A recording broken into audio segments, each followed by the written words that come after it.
जमीन महंगी हो रही और किसान के भाव सस्ते हैं। भाव सस्ता और जमीन महंगी। पूरी जमीन उद्योगपति खरीद रहा है। उद्योगपति सड़क के नजदीक की जितनी जमीनें आप देख लो हाथ करके, सब व्यापारी ने जमीन खरीद ली। व्यापारी मुकदमे कर रहा पड़ोसी से। जो व्यापारी डरता था वो पड़ोसी से मुकदमा कर रहा। आप किसी की जमीन पे चार दीवारी की करें और पुलिस उसे कह दी आप कोर्ट चले जाओ जी, अब पीछा ना तोड़ो। तो भाई जमीन बचाने का आंदोलन करना पड़ेगा। फसलों के दाम बढ़ाने के आंदोलन करने पड़ेंगे। संगठित होना पड़ेगा, नहीं तो आप लोग जाकर रखेंगे। अभी तो एक ही जिले में वे कहने लगे भाई आप मंदिर के नीचे भाई यहाँ भी कुछ न कुछ है, मस्जिद के नीचे कुछ न कुछ है, मिला ना इधर खोदो, मतलब पूरा उलझा दिए, जनता उलझा कर थी। हम आवाज उठावे भाई गांव का मंदिर है ये गांव का, हम सारा ठीक करवाया मंदिर, पूजा पाठ भी करते हैं, पूरा मोहल्ला जहां हम मानते ही नहीं हिंदू। हमने कहा भाई शिवाला तो बहुत पहले बना हुआ है, जब गांव बसे तो शिवाला बना। ये 1100 साल पहले गांव बसा होगा तो उस टाइम का शिवाला है। अपने गांव में मंदिर भी है, मस्जिद पे कोई रोड़ा ही नहीं। कहते ना तुम सरकार का विरोध करो तो तुम मंदिर का हिंदू का विरोध कर रहे हैं। हमें मानते ही नहीं, हिंदू भी नहीं मानते। हमने कहा भाई पूजा पाठ की है, सोमवार आज है, व्रत रखे हम, कौन सी चीज कह लेना तुम हो ही नहीं। एक फोन पे 20-20 आदमी को रोज जवाब तो देते हैं, तो उनके वो बंद कर दे, गाली गलौज करते हैं। तो इसका मतलब वे ना तो हिंदू हैं ना वे है पूंजीपति। एक पूंजीपति का गैंग है, गैंग। उस गैंग ने पॉलिटिकल पार्टी पे कब्जा कर लिया और उसने एक देश पे कब्जा कर लिया। ये तो पूंजीपति का कब्जा होगा इस देश पे। क्या अटल बिहारी वाजपेयी की विचारधारा की सरकार है ये? क्या मुरली मनोहर जोशी को लग रहा भाई, मुरली मनोहर जोशी उद्घाटन करके गए थे, मूर्ति लग रही, आज उनको बोलने का भी हक नहीं है। अपनी ही पार्टी में दिल्ली की कोठी से बाहर नहीं निकल सकते। लालकृष्ण आडवाणी पिछले 8-10 दिन से उसमें भर्ती है, इंतजार कर रहे हैं कि कब हो, ऐसे लोटे में डाल के तुम फिर पूरे देश में इसको घुमाते फिरो। जिंदे को बोलने का अधिकार नहीं है, तो जो अपने बुजुर्गों का नहीं हुआ वो आपका हो जाएगा क्या? अपने बुजुर्गों के नहीं हुए क्योंकि इनकी विचारधारा नहीं है। तो भाई आंदोलन संघर्ष करना पड़ेगा और आंदोलन नए तरीके के आंदोलन होंगे। मीटिंग करो, संगठित हो जाओ और जिस दिन ये लगा कि एसकेएमयू के आज देश का किसान संगठित हो गया, उस दिन आंदोलन नए तरीके में। कोई रास्ता जाम करने की जरूरत नहीं है, कोई ट्रेन नहीं रुकनेगी। मेरा खेत मेरा आंदोलन, हमारे खेत से ही आंदोलन की शुरुआत होगी। क्या किसान को यह पता नहीं चला कि जिस दिन प्रोडक्शन जब ज्यादा होता है तो भाव कम मिलता है, अगर हमने पैदावार ज्यादा करी तो भाव कम मिलता है, ये किसान को समझ जाना चाहिए। अगर पैदावार कम होगी तो भाव ज्यादा मिलेगा, ज्यादा पैदावार में भाव कम मिलेगा। ये जिस दिन किसान समझ गया, ये आएंगे आपके पास ही सरकार के लोग। आज हम धुआंधार दवाई खाद सब गिर रहे हैं, क्या किसी की समझ में नहीं आया? जब दवाइयां गिरते थे तो गमक्सीन एक आती थी, उसको हम डालते थे। हमने डाली है गमक्सीन का, मेरी जिम्मेदारी जब ये पूछता था तो और कोई सा हाथ नहीं लगाता था गमक्सीन पे, अपने आप डाल दी हमने, 3 मिनट मारता था। उस समय किसी ने कोई दवाई देखी हो तो वो बताओ। उसके बाद में दवाई आई तो एक हाथ की मशीन आई, वो हाथ के प्रेशर से चलती थी। समझ लेना, जो उनके किसान ट्रैक्टर के पीछे जोड़ो फिर रहे 500 लीटर की टंकी, वह हाथ की आती थी, हाथ ऊपर लगा तो कमरों को कर देते थे। फिर कहते थे कि ये मशीन जो है ना, ये उसका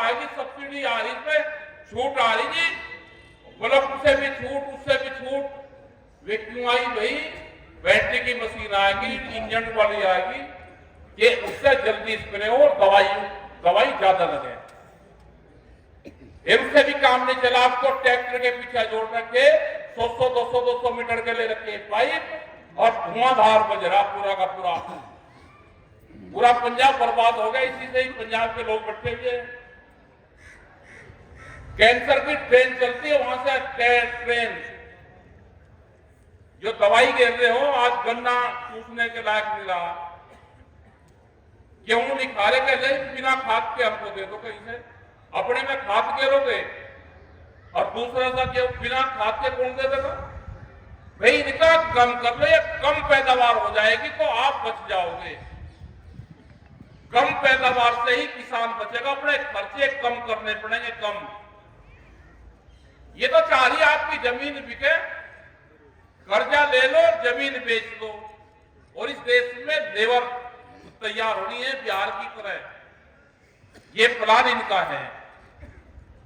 आपको जाकर रखेंगे। एसकेएम हमारा बढ़िया किसान आंदोलन चल रहा था, दिल्ली से सब लोग इकट्ठे आए, 100 तो वहां भिड़वा दिए। वे पंजाब में बैठे 10 महीने हो गए और 15 महीने में आंदोलन खत्म होगा उनका। 15 महीने में वे बैठा रखे वहां पे। और सिख समाज तो है ना, वो कुर्बानी से पीछे नहीं हटता। वे डालने वाले नहीं बटते, मरेंगे। क्योंकि सरकार अगर बात नहीं मानेगी तो वे वापसी नहीं हटनेंगे। उनको आज 28 दिन हो गए। आदमी कितने दिन जिंदा रह लगा? 28 दिन उनको हो गए। और अगर वे शहीद वहां पर हो गए तो उनकी बॉडी भी वे नहीं देंगे, वे फ्रीजर में वहीं रखेंगे। अगला फेर आदमी पटका वहां पे। तो ये तो वहां के पंजाब को बर्बाद करना चाहते हैं, क्योंकि पूरी प्लान है इनकी। ये पंजाब के लोग कुछ करेंगे तो फिर इनको कहिए कि ये सिख समाज है, ये तो 84 वाले वे आतंकवादी है, खालिस्तानी है, उस तरह की बात करेंगे। पूरे किसान आंदोलन को कहते हैं। पंजाब की सरकार बदनाम होगी क्योंकि उनकी जमीन पर बैठे वे रेल रोकेंगे, तोड़ फोड़ करेंगे, कुछ भी होंगे तो पंजाब में करेंगे। तो कह रही देखो जी क्या काम कर रहे, पूरे किसान बिरादरी को बर्बाद कर रही है सरकारें। तो भाई आप संगठित हो जाओ, आप पे जुल्म बहुत हो रहा है। इकट्ठे हो, अपने गांव कमेटियां बनाओ। ये संघर्ष का दौर है, अब संघर्ष का। आपके खिलाफ, आपके पक्ष में कोई नहीं है। प्रेस आपके खिलाफ है, अधिकारी आपके खिलाफ है, पुलिस फोर्स आपके खिलाफ है, सरकार आपकी है ही नहीं। विपक्ष बैठ गया, वही विपक्ष तो और टूटेगा विपक्ष। क्योंकि एक वो विपक्ष के जिसको आप विपक्ष के यहां पे मानते हो कि ये विपक्ष के बिल्कुल मजबूत है, धुआंधार, आप उनके लिए लड़ाई लड़ रहे हैं, उन्हीं के एक बड़े नेता को 10 पेट्रोल पंप हो दिए सरकार ने हरियाणा में। आगरा वाले पेट्रोल पंप बोझ लो भाई किसके हैं? जो आगरा एक्सप्रेस में है उसको 8 पेट्रोल पंप है। यू खामा वो कर रहे कि मैं इसे वोट दूंगा ऐसे, तो वो एक पॉलिटिकल पार्टी है, उसको दे रखे सारे के सारे 8 के 8। जो विपक्ष की मजबूत पार्टी जिसको मानते हो उन्हीं के दे रखे, उन्हीं के उनके भाई चाचा बाबू उनको दे रखे ना। किसकी लड़ाई लड़ोगे? कौन कुर्बानी देगा? कुर्बानी देगा ये किसान संगठन। आप जाति बिरादरी से हटके आप आंदोलन को बात करो। आंदोलन किस तरह के होंगे वे टाइम को बता देंगे। एसकेएम की मीटिंग चल रही है, 26 जनवरी में भी आपके ट्रैक्टर मार्च होंगे, वो भी हम एसकेएम में रखेंगे कि उसका टाइम और वो क्या होगा। क्योंकि अभी तो 30 दिसंबर की मीटिंग रखी गौतम बुद्ध नगर की, 7 जनवरी के आपके पूरे प्रदेश के मूवमेंट हो जाएंगे। पूरे प्रदेश में, हरियाणा में, जहां जहां भारतीय किसान यूनियन का वो होगा। 13 की आपकी मथुरा की मीटिंग है, फिर उस साल के फिर हम अपना इलाहाबाद चले जाएंगे। और भाई इलाहाबाद भी आपके 14-15 तारीख में जो भी लोग आवे निहारक का आना। पहली बार भी ये खबरें चल रही थी कि किसने ट्रेन में आग जली, कहीं ट्रेन में कोई आदमी इस तरह की हरकत कर सकता है। आप निगाह रखना सब लोगों की। कोई आदमी पत्थरबाजी करता हो तो अपना भरोसा करना भाई, कोई भी आदमी उनकी निगाह रखो ऐसे लोगों की। हमारे मूवमेंट में इस तरह के अगर लोग होंगे तो उसकी जिम्मेदारी खुद की होगी। हमें चाहिए 41 दिन वाले जो 41 दिन आंदोलन कर ले घर से बाहर। हमें ये नहीं चाहिए कि मैं सुबह ही गया, सूरज उगा तो मैं इधर को चले गया, छिपते ही फिर मैं घर की तरफ को आऊंगा। वे तो अपने घर पे ही रहो भाई। सही है, सही है जी, सही है। जोड़ से दिन में को 2 जोड़ी कपड़े बदलता हो वो कहां आंदोलन में लौट जाएगा। हमें तो चाहिए कि 3 दिन में तो नहाता हो, बिना प्रेस के कपड़े पहनने और वही लेट जा। इनकी निगाह रखो, ये आंदोलन वही चलाओगे। ये आंदोलन वो चलाएंगे ही नहीं जो उनसे प्रेस के क्लब के पे लगा चाहे गुड़झट पड़ेगी फिर प्रेस करूंगा। वो ऐसे की निगाह रखनी है, वो मूवमेंट में रहेगा ही नहीं। और भाई वे लोग भी ध्यान रखो जो लखनऊ में गए, लखनऊ में गए और वहां से 1:30 बजे ट्रेन चली, उस ट्रेन से जो लोग वापसी आए। हमारी ट्रेन नौचंदी और संगम है, ध्यान से सुन लेना। नौचंदी और संगम ट्रेन है, उनसे लोग जाते हैं यहां से। उन्हीं ने ये आंदोलन करा। ये सरकार तो कहती है कि ट्रेन में ये करे, हम तो ट्रेन को पूजने मानते हैं।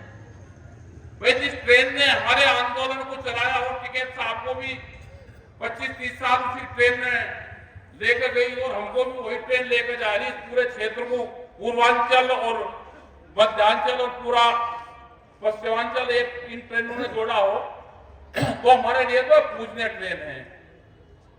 उसी में सब लोग इकट्ठे आओ, इकट्ठे जाओ। अब की बार लखनऊ से कुछ ही लोग वहां पे मिले और सारे आगे थे। तो ये जो पदाधिकारी बनने में पुष्टि भी बनेगी कि ट्रेन में जा रहा, रिजर्वेशन से जा रहा है, वैसे जा रहा। कौन सा रिजर्वेशन से जाता हो वो आंदोलन कर ही नहीं सकता। मतलब जनता तो जाएगी, वैसे आप जाओगे रिजर्वेशन से। इनके साथ में जाओ या अपना पद, छोटा पद देंगे भाई गांव वालों को, पद जाएगा गांव वालों को। ये लिस्ट बनेगी, आंदोलन ये यही चलाएंगे। आंदोलन ज्यादा पढ़ा लिखा आंदोलन चला ही सकता। कभी वकील से क्या आपने लड़ते हुए भाई, वकीलों को कानून का पता हुए लठोरी बाजी कभी नहीं करते। दूर दूर तक हो जाके बढ़िया की ढाल मार एक कर रहे। और जिसको ज्यादा कानून का पता नहीं हो तेड़ तुरंत करे। अपने संगठन को मजबूत रखो, सिस्टम को मजबूत रखो। अपनी जमीन बचानी है तो आंदोलन करने पड़ेंगे। देखो 30 साल जिस आदमी ने जमीन बचा ली उसके वाले के नारे रहेंगे। जनसंख्या बहुत बढ़ जाएगी 30 साल में। जो पैदा करोगे वही टकाटक बिकेगा। लेकिन बचानी है, व्यापारी खरीद रहा, इसको बचाओ। आने वाली तीसरी पीढ़ी की जमीन है, ये आपकी नहीं है। तो आपका धन्यवाद है सभी का जो लोग यहाँ पर आए। अभी 2-3 लोग हो गए, जो साहब है, मान साहब है, तो उनकी बात सुनकर फिर अपना जाना। और श्रद्धांजलि सभा भी यहाँ पे हुई क्योंकि ओम प्रकाश चौटाला जी वे भी यहाँ मुझे पता चल रहे इस पे 5-6 बार वे भी आए। देवदास जी तो 16 बार यहाँ पे आए। जब टिकैत साहब के प्रोग्राम यहाँ पे हो गया तो बहुत खराब स्थिति थी उनकी, तो इस भीड़ में वे यहाँ पे मौजूद थे, इधर यहीं पे। और यहाँ पे भी बड़ा योगदान उनका रहा। जब आंदोलन चला 86, 87, 88 के आसपास, तो 35 तो ट्रांसफार्मर दिए थे उन्होंने देवदास में 89 में। 35 ट्रांसफार्मर जब यहीं पे ही चलता था, इसमें हॉल के अंदर ही यहाँ पे रिपेयरिंग होती थी। 35 ट्रांसफार्मर दिए थे और उन्हीं से ही काम चला था। यहाँ के ये तो सरकार देंगे नहीं कमाए, वो बताई नहीं कमाए हुए 35 ट्रांसफार्मर। वे तो बदलते रहे 35 ट्रांसफार्मर सरकार पे। ये सब इनको चिट्ठी लिखो भाई, हमारे 35 ट्रांसफार्मर थे हरियाणा के वो तो आपका भाई धन्यवाद बहुत बहुत। यहाँ उत्तराखंड से भी लोग आ रहे हैं। हरियाणा के लोगों का बहुत पैसा उत्तराखंड की गोपालपुर शुगर फैक्ट्री में है। तो भाई उनकी भी शास्त्री, उनकी भी बात करो वहां पे, क्योंकि हरियाणा के लोग बहुत कहते हैं, उनका करीब 55 करोड़ रुपए के आसपास है और 7 साल हो गए उसको। धन्यवाद। कपिल देखिए, कपिल आपको सारी बातें बताई, आप जैसे के तैसे ही बैठ रहे हैं। अभी दिल्ली प्रदेश, हरियाणा प्रदेश और इसके बाद टिकैत साहब आपको संबोधित करेंगे। ये 10-15 मिनट है, आप कोई इधर उधर